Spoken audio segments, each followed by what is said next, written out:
magre-retire ka rin. Pag-retire mo, ikaw rin ang problema sa mga rifles mo dyan na hindi mo magamit. Pag civilian ka na. Dapat payagan din po tayo sa service ng mga carry ng higher powered firearm. Hindi lamang pistola, hindi lamang PCC dahil ang kalaban namin. Wala sila magawa. Pinagbabaril sila sa loob ng bahay nila together with their children. No defense whatsoever. The only country doing ballistics on the firearm before even gamitin itong firearm na to sa krimen. And I don't know, maybe we could ask the PNP how many crimes have been solved with ballistics. Because if it's not being used properly, if the function of ballistics is not effective, why are we still doing it?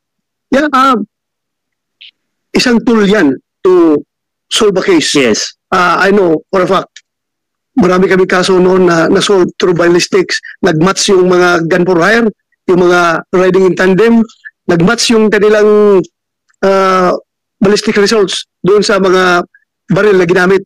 So, useful pa rin yan. Pero siguro, hanap tayo ng ibang ballistic systems na mas mabilis. Dahil yung nga, nagsasabi kayo dahil napaka-bagal. Meron bang bagong technology dyan for ballistics?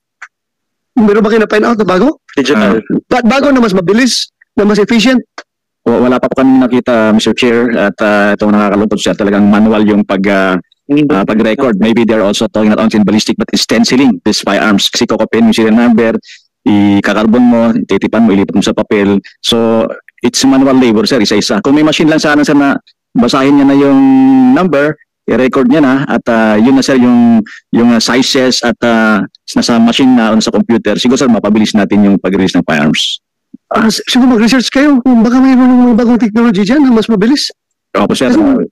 Pupunta ko ng firing range, makikita ko yung hindi pa tao ninyo, di ba? Taga-crime lab yung nagbabalistics. Crime lab, sir, yan. Crime lab. Nandun yung drum na binabaril niya, nakaupo siya doon, naninigarilyo. Kailan ka matapos yung ginagawa mo? Kadami pang baril na nakapelo, sigarilyo ka ba dyan? Yung sabi sa akin nung taga-crime lab, sakit yung kamay ko, sir. Bakit ikaw lang isa? Siya lang doon, isang sige ballistic doon. Hanap kayo ng ibang sistema na magiging mabilis, expedient, at efficient. Yes, sir. We will research on that, sir. How about from our friends, do you know of a certain new technology pertaining to this? Mr. Chairman, actually, I just want to make a comment regarding the ballistics. Yes, many crimes have been solved by ballistics, but you are taking ballistics of a gun used in a crime after the fact, because those are usually illegal firearms. I believe what Eric is talking about is the actual ballistics taken at the time of the gun being imported or manufactured here in the Philippines for resale in the Philippines. I believe there's no ballistics report that has come out that has solved the crime ahead of time, because yes, those tandem riders are using illegal firearms, sir, and I don't mean any disrespect, but it's after the fact of the crime, which is what every country does. After the criminal uses the firearm, then you recover the slug and then you match it to the firearm. The other reason for that is because when you do it at the time that the gun is manufactured or imported, you have a certain ballistic signature. When you go to the range and you fire 1,000 rounds, you have metal on metal friction, which changes the ballistic signature over time. So even if you did the ballistics on the day one that you manufactured the firearm, if somebody goes to the range and fires 5,000 rounds, your ballistics will be different after 5,000 rounds. The reason why it's so effective in solving a crime is normally criminals, after they shoot the gun, don't shoot the gun again. They're not going to the range and practicing. They're not law-abiding citizens. So they're not out there practicing with that firearm they use in a crime. Normally, they throw away the firearm. Maybe they try to hide it. They try to destroy it. And then you can recover it and then do the ballistics and match it to the crime. Yeah, but still, Martin, you cannot discount the fact that the PNP does that because for record keeping, sir? Preventive purposes or we're not the criminals. Ikaw, alam mo yung baril mo, meron kang database doon sa EPO. Kaya nga, nandun yung database ng inyong ballistics. So, isa yan sa isipin mo, I will never commit a crime using this firearm. So, deterrent. Kasama yan, deterrent purposes yan, di ba? Mr. Chairman, with all due respect, my deterrent is the Ten Commandments, thou shalt not kill. So, my deterrent is God, not the ballistics report, because all I have to do if I use it in a crime is throw away the barrel or go to the range and shoot, and it will change the ballistics report. And all my guns have many thousands of rounds, so I'll tell you that the ballistics do not match inside the FEO. 100% they don't match by now. We because I'm a shooter. So, and none of yours either, sir. Anyway, titingnan lang natin yan kasi talagang hanap lang siguro tayo. We have to look for a technology na mas mabilis. I But think removing that requirement is, I think, magiging game changer yan pag tanggalin natin yung requirement na yan. I myself, I see the importance of that requirement. Hanap na siguro tayo ng system na mas mabilis. Mr. Pagdating sa Chairman, ballistics.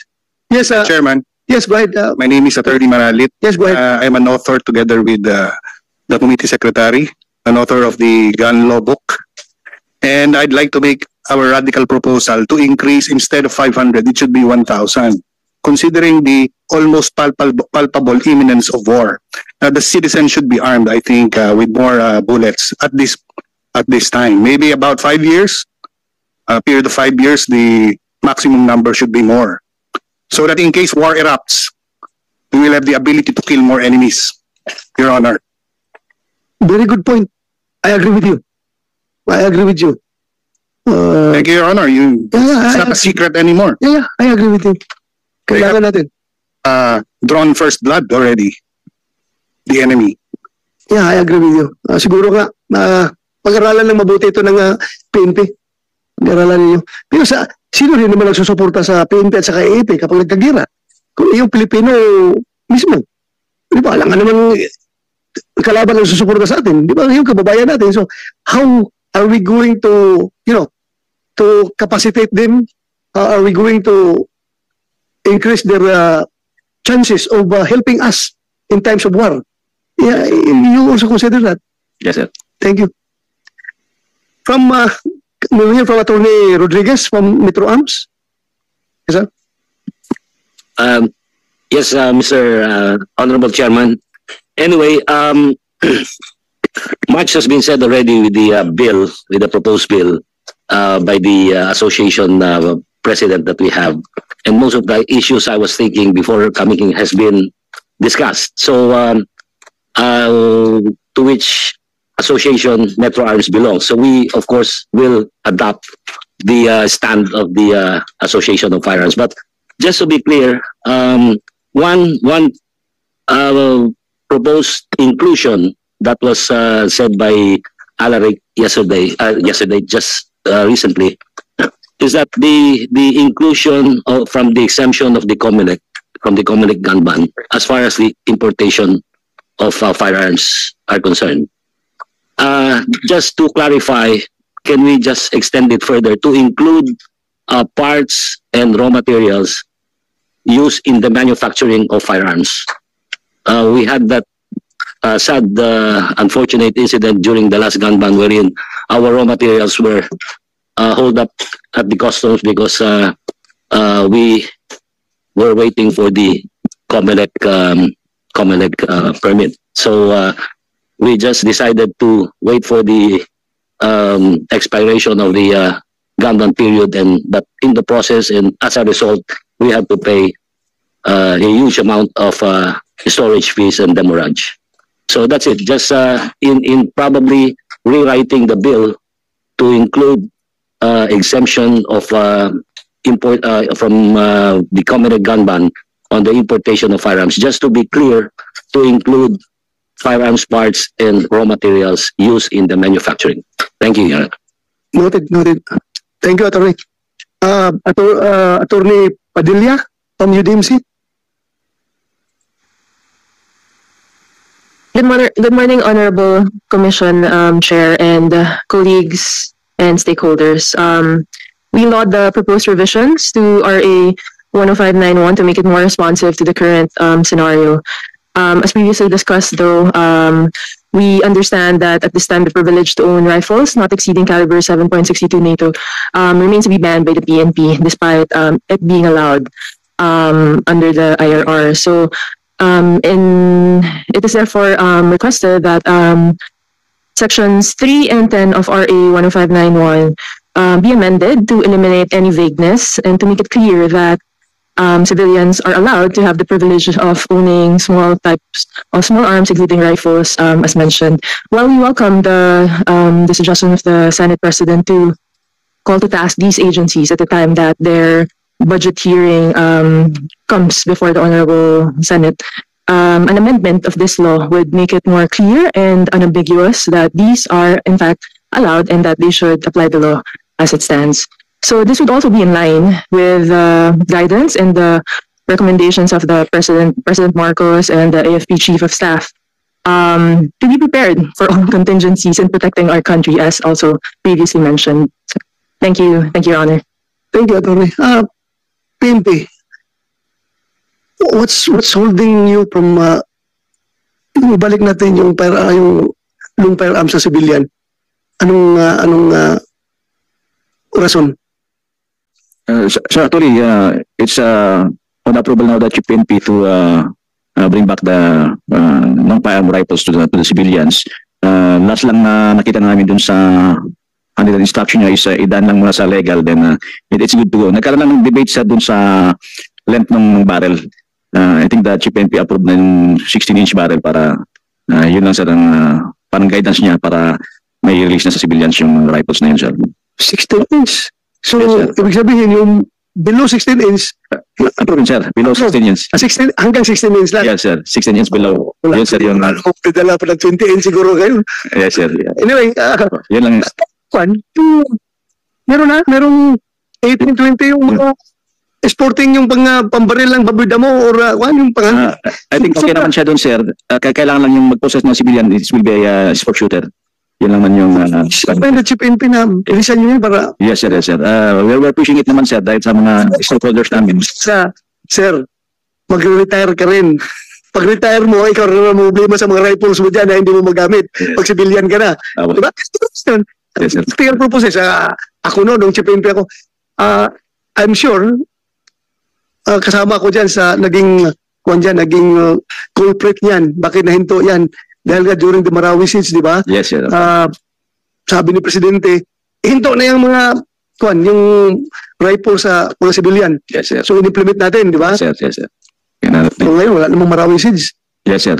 Yung extreme emergencies lang yun. Ng mga Tapos sir. call for the times of extreme emergencies. Kaya natin, hininto. Ngayon, wala namang Yes sir. normal naman tayo. Situation is lighting naman sir, and then the PNP is good naman sir na i-break na. However, we have to come up with this some provisions na nandun lang sa 16-inch at i-release na po sir. Approval. Okay. Ang last lang na briefing sa akin ni FPO is ikot lang sa legal, then we're good to go. Yun naman sir yung promise ng PNP. Dahil we're helping naman yung stakeholders. So, sabihin mo na dito sa hearing na ito, advice by the chairman of Yes, the sir. committee na i-facilitate ninyo para back to normal tayo. We have to follow the law. Yes sir. Makakarating po sir. Okay. Para Thank you. Yes, sir. You're raising your hand, Mr. Drelim. Thank you, Mr. Chairman. It is my understanding that they're only allowing one rifle per civilian. Is that correct, sir? Yes sir. Normally one rifle per civilian. But if you want to procure another rifle, I think magpaalam man sir or give you attention, then I think that the PNP will allow it. And I believe that for the sport shooter, you're allowed 20-inch barrel, maximum barrel length. Yes sir, for a sport shooter, 20-inch barrel is allowed. Okay, due to the nature of sport shooting, in fact, we just had a delegation of 35 shooters from the Rifle World Shoot that was held in Finland last year.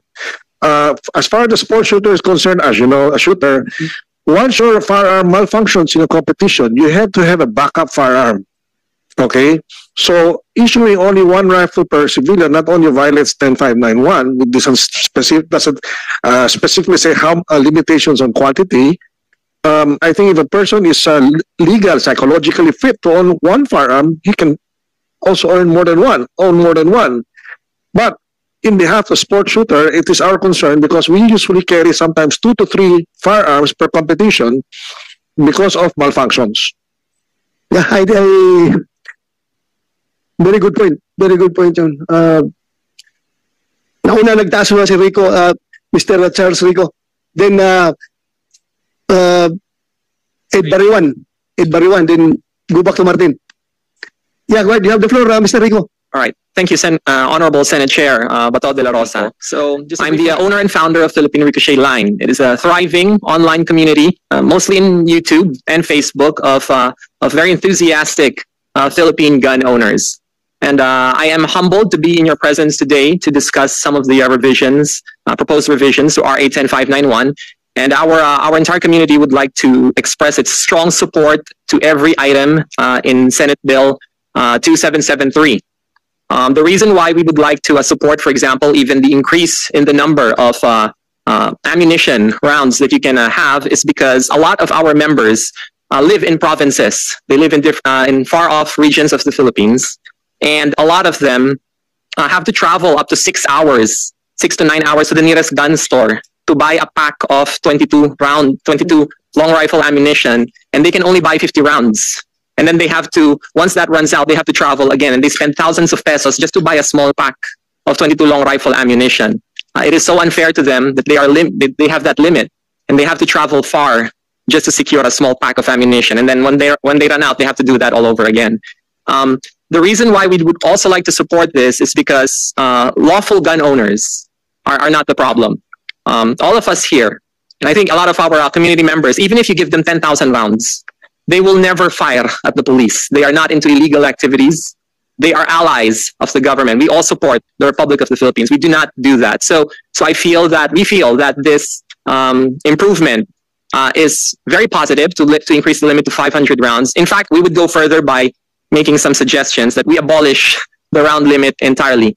Even if, for example, for sports shooters, it's very important that they can stockpile ammunition for training.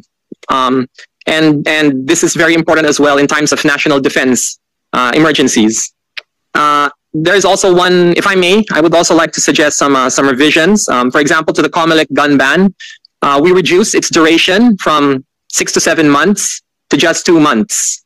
And the reason for this, why we are recommending this revision, is because a lot of our community members work in the gun industry.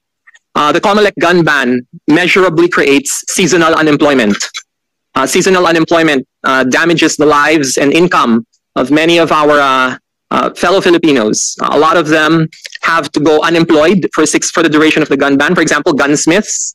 You can't because you can't transport your firearm to a gunsmith, or it's very difficult to transport your firearm to your gunsmith because the PTPFA is not being issued during a gun ban. A lot of them go unemployed for 6 months, and it is so unfair to them. And for gun stores, there is a measurable decrease in income during a gun ban by anywhere from 40% to 90% of their income. So we believe that the COMELEC gun ban, as it is, in its 6 months duration, is very draconian. And I think na mas makakatulong kung mabawasan natin yung duration niya. Furthermore, I would like to also point out that one of the challenges that we have right now is the PNP's the imposed restriction, or rather prevention, on the registration of semi-auto rifles in 5.56 and 7.62. I believe that this ban was implemented during the time of the Marawi crisis. That was in April 2017. It has now been 7 years, and the Battle of Marawi ended in 2018. That was more than, 6 years now? But the ban that was created for that still persists to this day. It is very unfair to a lot of our Filipinos who own 5.56 and 7.62 rifles, because today the PNP has actually also imposed a new restriction that if you're going to go to a firing range and you carry a 5.56 and 7.62 rifle, you need to have a police escort.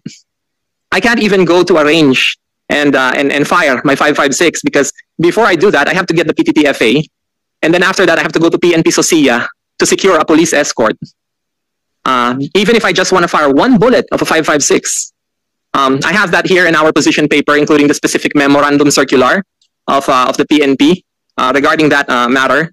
So I hope that we can finally lift that ban on 5.56 and 7.62 rifles, as it is allowed in the law, RA 10591. In fact, I would like to also go further and request that the PNP consult with stakeholders, especially in the private sector, private citizens, when they make these laws or these memos. They don't have to change the law. They just have to issue a memo, because the PNP is going, as Martin Tuason and others here have pointed out, and I support their positions. The PNP is doing all sorts of, I would say, overreach on some of the provisions of RA 10591, and they're also being selectively refusing to implement some items as well. Like, for example, the gun amnesty. The gun amnesty was supposed to be implemented 6 months after the implementation of RA 10591. It's been more than 11 years, and they still haven't implemented it. That's just one example. And even antique firearms. If you find an antique firearm right now, it's considered as a loose firearm. If you find your great-grandfather or your grandfather's Springfield M1903, it's technically considered as a loose firearm and you cannot register it. So if we can come up with these laws, like for example, the PNP can come up with procedures on doing those things, I think it will go above and beyond and help us all here arrive at a win-win situation for all of us gun owners. Thank you very much. Thank you, Mr. Arrigo. To the Comelec, before I yield the floor to Mr. Ed Barriuan, kung mag-amend ba tayo ng batas, baka hindi aabot ito sa next implementation ninyo ng gun ban. Please consider all this. Narinig mo naman yung mga punto, di ba? Consider nyo doon sa, I would like to acknowledge the presence of Senator Mig Zubiri. Thank you, Your Honor. Yeah, I will give you the floor. Tapusin ko lang ito sa... please factor in your discussion itong mga points na ni-raise ngayon. Baka makatulong tayo sa... Try mo lang, ipadala doon sa kanila sa inbox ninyo for discussion yung mga bagay na ito. Dahil kung mag-amin ba tayo ng batas, baka hindi aabot. Try mo lang, yun lang ang amin makarating sa inyo, yung mga hinaing nila. Thank you. Yes, Mr. Chair, we will raise this to the Commission and Bank for their consideration. Salamat. I would like to give the floor to Senator Mig Zubiri. Salamat, maraming salamat, Chairman. Ako, nandito po ako to support you as Chairman of the committee and to support the measure. Marami naman sa inyo. First of all, magandang umaga po sa inyo lahat. Good morning, everyone. Morning. And to all the, of course, stakeholders. Ako po ay pro-gun. Alam naman po ninyo yan. Kaya kami mga Republicans dito sa Senado. Si Senator Bato, ako, Senator Mark, marami kami dito mga naniniwala that we have the right to defend ourselves from all threats, whether it is internal or external, and to assist, of course, the Philippine National Police and the armed forces in times of need. Kaya maganda po, timing po itong batas. Hindi lang ako tatagal dahil chairman din ako ng Committee on Economic Affairs. We're actually tackling the Special Defense Economic Zone.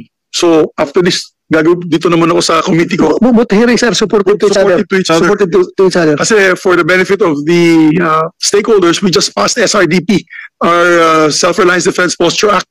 And pirma na lang ni Presidente ang kulang. So dahil sa batas na yan, we're now going to have a very vibrant defense material production facilities in the Philippines. Magkakaroon na po tayo. We'll now prioritize of course, the armed forces, armed services, together with the Coast Guard, PNP, and the AFP, will now prioritize the selection of locally manufactured defense equipment under the law para mabuhay ulit. Katulad ng panahon ni former President Marcos, we had the SRDP program at the time, nalalo kayo, mga mini cruiser, na dala-dala nyo nung PC kayo. Yung Elisco, yung rifles, na very reliable until today, ginagamit pa ng ibang kapulisan at mga tropa natin sa military. So this is all in conjunction with this measure, because this measure also will now see the problems of the law, the original law, the firearms law. Wala na po ako sa Senado at that time. This was passed in 2014. But yung original 2013, because I had resigned from the Senate 2011 due to my issues with Senator Coco at the time. And then I came back 2016. Hindi na po ako nakabigay ng input. As a gun owner and gun lover, we were not able to give our inputs at the time. Now, as a member of this Congress, we can give inputs, and we saw a lot of problems to the original law. That's why we partner kami when passing the validity of the firearms permits. Nalala mo, in-extend po natin, Your Honor, dahil dati 2 years was too short. Pabalik-balik tayo sa police, sa PNP and all. So we made it between 5 to 10 years. And then pati LTAP 10 years, parang passport na, tsaka license. And then of course, yung sa permit to carry, we also made it 2 years. More practical kaysa pabalik-balik po tayo for that. And we actually were able to pass it. It was approved and signed into law and now being implemented faithfully by the agencies concerned. Pero dito sa lumang law, yung, for example, yung sa ammunition lang, no? Yung 50 rounds of ammunition is impractical kasi pupunta tayo sa range, wala namang 50 rounds dun. So kung magdadala ka ng 100 rounds, in violation of the law ka na, makukulong ka ng napakatagal. It's not practical whatsoever. With due respect to the PNP, I'm sure the PNP is here. It's not practical. And then what if you have 5 firearms and it says there 50 rounds? Does it mean I can carry 250 rounds because I have 5 permits? Kasi may permit, every permit nakalagay 50 rounds. So if you have 5 permits, does it mean that you can bring with you 250 rounds? Would that be a violation? Sabihin ng PNP, hindi, 50 rounds lang yan for all guns. Hindi naman, that's not right. It just doesn't make any sense. Ako, we're shooters. I shoot weekends. Ito, shooter din to. It's not practical. I'm probably in violation of the law. I'm on record. Because if you bring 100 rounds to the range, ano na yun violation of the law. So it's not practical. We have to amend the law as we go along. And also, I'm also a reservist. I'm a proud reservist. I just recently joined kasi Red Cross ako na matagal. Sa Red Cross, bawal kami sumama sa kahit anong panic, di ba, neutral. Pero hindi na po ako officer ng Red Cross. So and in the height of this issue with China, bago lang, meron naman tayong bagong issue today. Binugo na naman yung ating barko. Nabutas yung ating barko. So we have to be prepared. I'm not saying this about just one country, but we have to be prepared for all external and internal problems. And I think as a reservist, I would suggest, Your Honor, my chairman, dapat payagan din po tayo sa reservist na mga carry ng higher powered firearm. Hindi lamang pistola, hindi lamang PCC dahil ang kalaban namin, call to duty kami. We took an oath. So if may gulo, hindi po tayo pwedeng sumibat, lalaban tayo. Sasama tayo, boss. I know you'll be with me. We will have to defend our country. And definitely kung dala mo pistola lang, talaga suicide. Pagiging suicide po yan, we have to have a fighting chance. And the only way to have a fighting chance is that these all trained reservists can have the ability or the chance to also be able to own long firearms that can help the PNP and the AFP in times of these external problems and external defense. Or else, hanggang distribution lang kami ng pagkain or ano bang gagawin natin dyan? Magiging civic action na lang gagawin ng mga reservists. Sayang naman po, that's the reason why Senator Bato is pushing for ROTC and reservists all over so that in times of these man-made calamities, particularly strife and war, makagalaw po tayo. Naalala ko po yung nangyari sa Israel. Alam mo, I had, Chairman, the notion that the Israelis after training could bring home their firearms. I was mistaken kasi tinawagan ako nung nagkagulo dun sa Israel ng Hamas. Tinawagan ako ng ambassador ng Israel. Sabi ko, Ambassador, bakit hindi po sila nakalaban? Hindi sila makalaban dahil alam ko armado yung mga tao mo. Sabi niya, no, we have a new regulation now that all firearms have to be deposited in the base. And only when there is gulo, ilalabas doon nila yung firearms. Kaya imagine, trained Israeli civilians, they're trained because they're mandated to go to military training. Wala sila magawa. Binagbabarin sila sa loob ng bahay nila together with their children. No defense whatsoever. Maski naman ng kutsilyo lang gagamitin nila. Kalaban nila naka AK-47.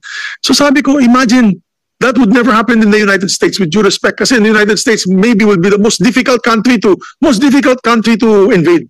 Because there are more guns than there are the population of Americans. So talagang lalaban sila dun. Hindi sila papayag. Texas, mga South Dakota, Idaho, Wyoming, lalaban yun.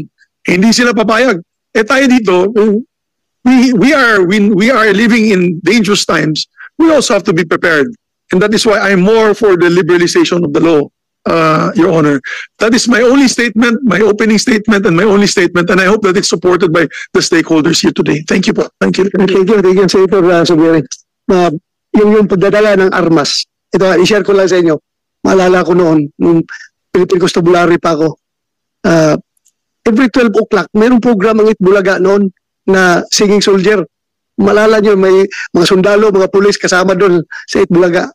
Paborito yun panoorin ng mga sundalo, pulis. So, pag 12 o'clock, alam ng mga NPA na walang tao dyan sa detachment namin dahil nandun sa mga kapitbahay, mga bahay palapit sa detachment, nanonood ng TV. So, prilano ngayon ng NPA na atakin yung detachment namin 12 o'clock kasi manonood ng Itbulaga ang mga sundalo. Ako naman, nirequire ko yung mga sundalo. Kahit na kayo naka-short pant, naka-chinilas, if you leave the camp, pumunta kayo sa mga bahay-bahay dyan, manonood ng TV, you bring all your ammunition and firearms. So, alas 12, yun na, nandun lahat. Nanonood ng Itbulaga, palibot ng detachment. Umatak ngayon ng NPA, isang dump truck. Pag-attack nung sa detachment namin, bakbakan nila yung detachment namin, ang tinamaan lang, yung mga kaldero lang kasi yung sinaing namin, iniwan, nandoon sa mga bahay-bahay, nanood ng TV. Pagpasok na ngayon sa detachment, walang tao. Pagpalabas na nila, return fire kami ngayon, nasa labas-labas kami ng mga bahay, ang daming patay sa NPA, ang daming tinamaan. Dahil paglabas nila, naka-return fire kami dahil sa mga bahay-bahay, hindi na alam kung saan ang galing yung putok. Dahil ang mga bahay-bahay yung mga sundalo distribute sa mga TV. Nanood ng Itbulaga. So pasalamat pa rin ako sa Itbulaga at na-save yung detachment ko. Hindi na ubiran yung detachment ko noon. Martin. Mr. Chairman, The floor to Martin. One quick question. I need clarification from Senator Subiri. Do you mind if I ask a question? Senator, I'd like a clarification on definition. There's no such thing as high-powered firearms anymore as 10591. Are you talking about small arms, semi-automatic up to 7.62, or are you talking about light weapons which are full automatic? Pwede. Kung pwede, full automatic. Basta for reservists. Full automatic. Why not? But quality, yes, they're reservists. So in other words, kasi they'll be called to duty if the time needs be. No, so select fire for reservists. Thank you very much, Mr. Senator. I know I get flack from a lot of other sectors, pero use just Israel as an example. Hindi yung nakita ko yung first salvo nila doon, umiiyak yung mga bata at yung mga tatay dahil hindi nila madepensahan ang kanilang mga anak. I think in a country where they're all trained o sa kampo lahat, nakalagay lahat ng baril ng reservist sa kampo. So, paano yun? Inatake na sila. Nasa kibbutz, they could not return fire. Only people who returned fire were the soldiers that were actually on leave. Yun lang ang may armas. So, and I think that will leave us open to any sort of armed attack. So, tama po. I was monitoring. Maganda yung sinabi mo kanina. In the advent of this time now that we have to be able to defend ourselves, sabi mo kanina, any armed attack from external forces, we have to be ready. We have to be ready. So, we support that. Thank you. So, I am the principal author of the SRDP bill and you're the principal sponsor right now. Thank you, sir. Thank you for that. I may have to excuse myself, gentlemen, kasi I'll listen to the two gentlemen raising hands kasi may hearing pa tayo sa 11:30 yung hearing ko. But yes, you may recognize Chairman, then I can leave after. Sir, sandali lang. Si Mr. Bariwan muna. Naka-standby siya. Then after him, ikaw. Basta, igo tayo. Sige, Mr. Bariwan, you have the floor. Yes, sir. Good morning, Mr. Chair, Senator Bato de la Rosa. Good morning, Senator Mig Zubiri. To the DILG, PNP, firearms manufacturers, and also legal gun owners. I'm Ed Bariwan. First and foremost, I am a legal gun owner and founder of Gun Owners in Action. As I have listened to everyone today, one of the things that have been a recurring theme is the current security situation in the Philippines. I have just finished attending ECNS, Executive Course on National Security, with the DND a few weeks ago, and it was discussed that whatever is happening in the West Philippines Sea right now will not go away anytime soon. The AFP have been pronouncing that the citizenships get ready for any eventuality. However, if we're looking at how we are right now with owning firearms, it seems that the restrictions is counterproductive to this for us to be ready. And I hope all stakeholders will look at the amendments of the law in light of this right now. Because this is the most pressing situation that we have right now.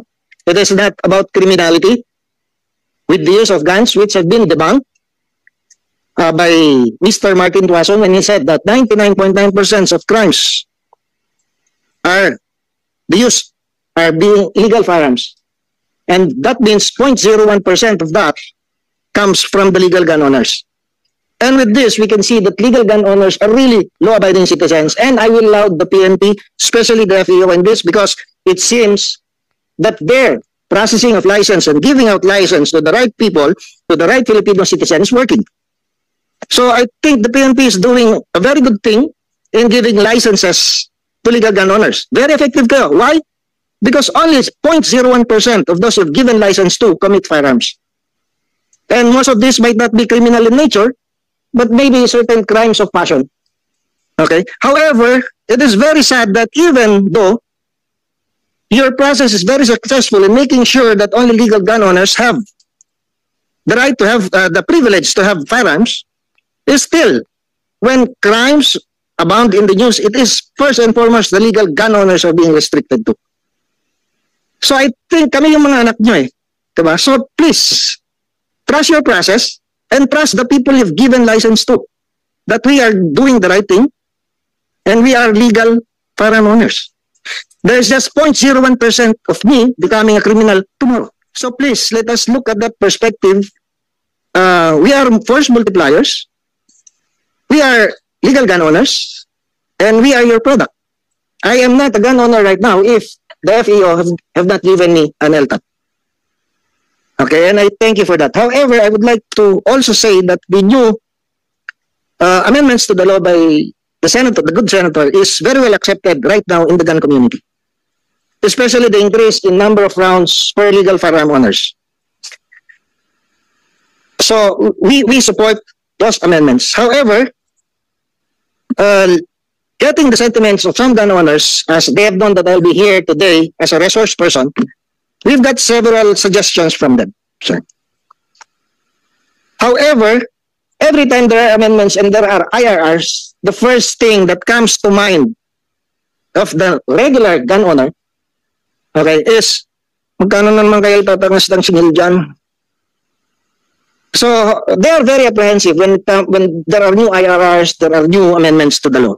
That is why I will come to a presidential memorandum circular number 121 that states all departments, bureaus, commissions, agencies, offices, and instrumentalities of the national government, including government-owned or controlled corporations, are hereby directed to revise their fees to a reasonable rates sufficient to cover administrative costs. The revised rates, however, shall be practicable and uniform for similar or comparable services and functions. Now, I would like to highlight. Just recently, our driver's license was extended to 10 years validity. However, the driver's license fee did not increase. It remained the same at 585.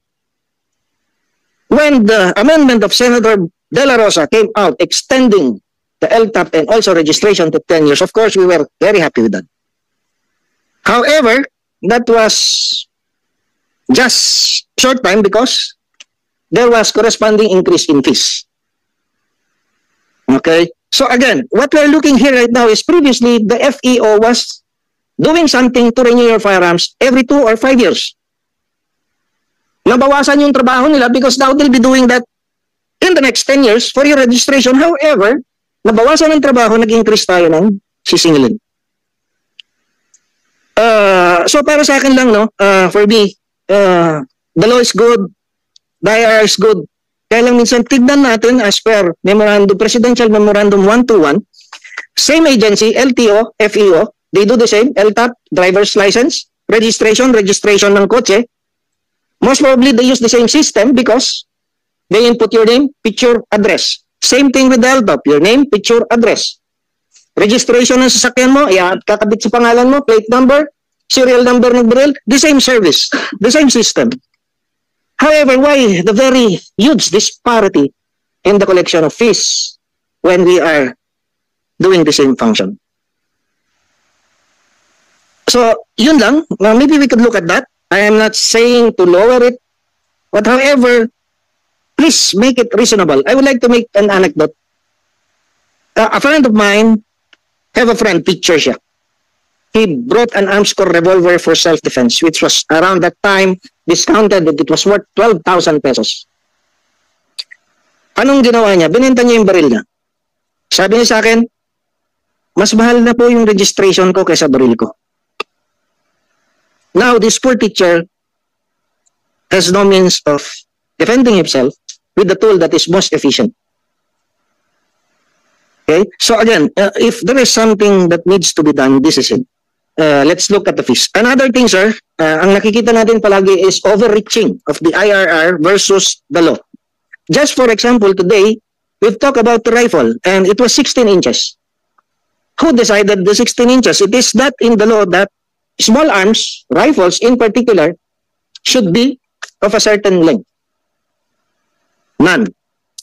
So again, we have an FCD in the FEO, the Firearms Classification Board.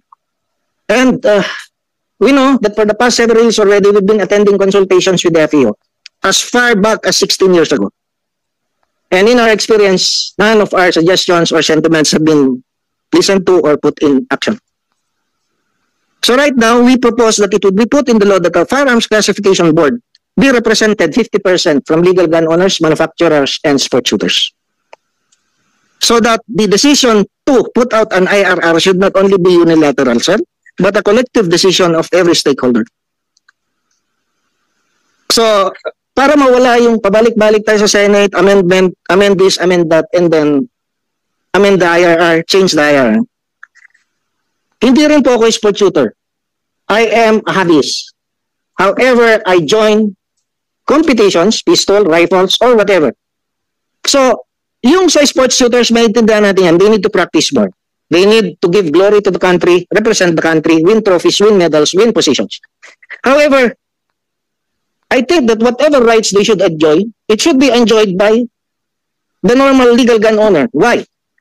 They fight for medals. We practice because we want it that when it comes to the time that we need to defend ourselves, we have the requisite skills to do that. Dito, hindi medal yung kailangan kong mapanalunan, buhay. Therefore, I think I need more ammo than the sport shooter because it is my life in the line. Just the joke lang po. Okay? So again, yun yung proposals natin, the FCD. Another thing, this is maybe biased, no? For those exempted on the threat assessment, sir. I am right now professional security, okay, with different companies. I work for a financial institution. Yung bank teller namin exempted sa debt threat assessment for PTC application. However, as the chief security officer, I am not exempted. So again, sir, may I ask if possible that the exemption to threats, which says because of the nature of the profession, there are natural threats around them. So maybe let's review that, especially for us. Most of those who have come from the AFP and the PNP are now working in the private security industry. Maybe we could look at that, sir. And we are here, these suggestions are avenues to find a middle ground between the FEO and the stakeholders. We are not against you. Maybe we are just here to at least give our positions so that we could go to a collective agreement wherein it benefits everyone, not only the legal gun owners, but the country as well, because of the ongoing security situation right now, which is not going away soon. Nabanggit natin, full pack ang sundalo, talo na ng civilian yung full pack ng sundalo. Well, during times of peace, hindi naman namin dadalhin palagi yung 5,000 rounds araw-araw. Or 500 rounds araw-araw, mga sir. Ando lang sa bayan para hindi kami pabalik-balik sa gun store pag gusto namin mag-practice. Bili na naman ako, pabalik sa bahay, bili na naman po ako. Tandaan po natin, sir, kaibigan niyo po kami. In case of war, Army Reservist din po ako. Magkakasama po tayo pag may nangyari. However, I've submitted already my position paper and I will not go through each one by one. I hope the good senator would have time to look at it. And thank you, Mr. Chair, for giving me this opportunity. Thank you, Mr. Ed Bariwan. Very, very clear yung mga punto na sinabi mo. Very valid. Sir, pakinggan ko lang muna si Mr. Velasquez. Tebes. Go ahead, sir. Go ahead, you have the floor. Mr. Chair, good morning po. Good morning po sa lahat. Ako po si Mr. Paul Teves.